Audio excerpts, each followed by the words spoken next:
Today, we are pairing dark roasted Sumatra mandolin, spicy, earthy, full-bodied, with pumpkin pie. Dark roasted bitterness meets creamy warmth. The kind of balance belongs to autumn. Right away, the body feels thick. That dense, slightly oily texture you only get from a metal filter pour-over. The pumpkin filling comes in soft and creamy, with cinnamon, nutmeg, and clove leaving a clear, lingering heat. The mandolin's own spice doesn't clash. It blends right into the aftertaste. And its firm bitterness matches the pie's heavy, creamy sweetness. Both are strong, but together they turn warm and soft. Pumpkin pie starts with a thick filling made from pumpkin puree, sugar, eggs, and cream or evaporated milk, depending on the recipe, and baked until it sets smooth and dense. Its sweetness is high, a mix of sugar and the natural sweetness of pumpkin. But it's a warm kind of sweetness, centered on the earthy vegetable flavor. Spice like cinnamon, nutmeg, clove, and sometimes ginger cut through it sharply. They don't hide behind sweetness, they lead. That's what makes it so distinctive. The sweetness pulls you in first, but the spices stays and defines the flavor. Texture moves in layers. Soft creaminess on top, a slightly moist, chewy edge underneath, and the firm crust that adds a light crunch at the end. What lingers is that blend of warmth and heat from the spices. Sumatra mandolin is one of the most distinctive coffee from Indonesia. It's grown in the highlands of North Sumatra and processed with the traditional wet-hulled method, a style unique to this region. In Japan, this processing is often called Sumatra style. It developed because farmers here don't have large drying spaces, and island's heavy tropical rain makes full drying difficult. So the beans are dried in two steps. First, depulped and partially dried with the parchment still on. Then, hulled and dried again to more stable level. This process leaves higher moisture inside the beans, which gives mandolin its signature density and helps the body stay strong through roasting.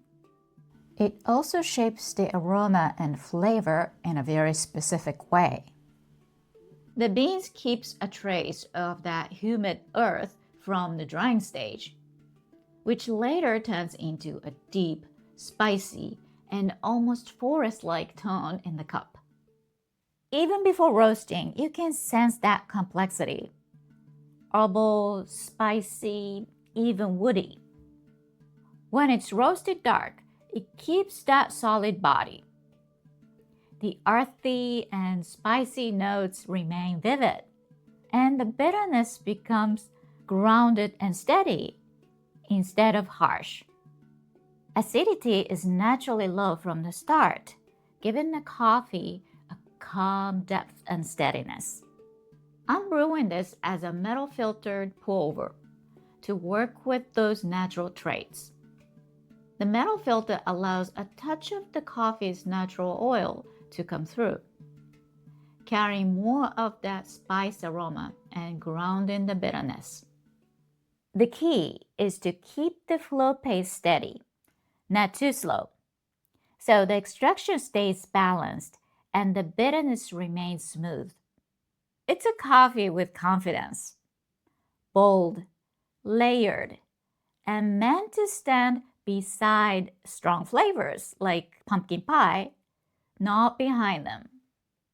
Both the coffee and pie are strong, The coffee's bold bitterness stands firm, with spicy aromas that rise through and settle into an earthy base. The pie meets that energy with its own intensity. Heavy sweetness and strong spices that linger. The most noticeable flavor of the pie is spices, and that's where the pairing really begins. Cinnamon and clove define the flavor more than the pumpkin itself. So the coffee has to support those spices and hold them steady. Mandolin works because its own spiciness moves in the same direction.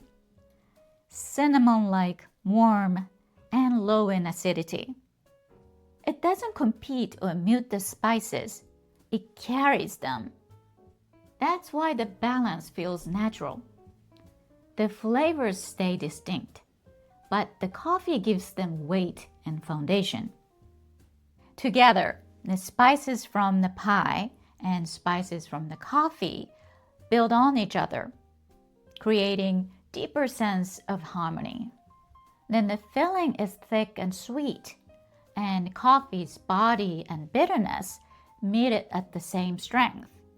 Both speak loudly, yet when they come together, the result is calm, a kind of peaceful warmth.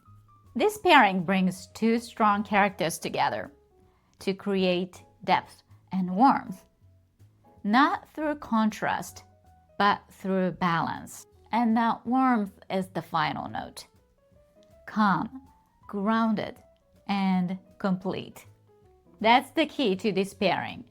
Warmth from flavor, weight, and balance.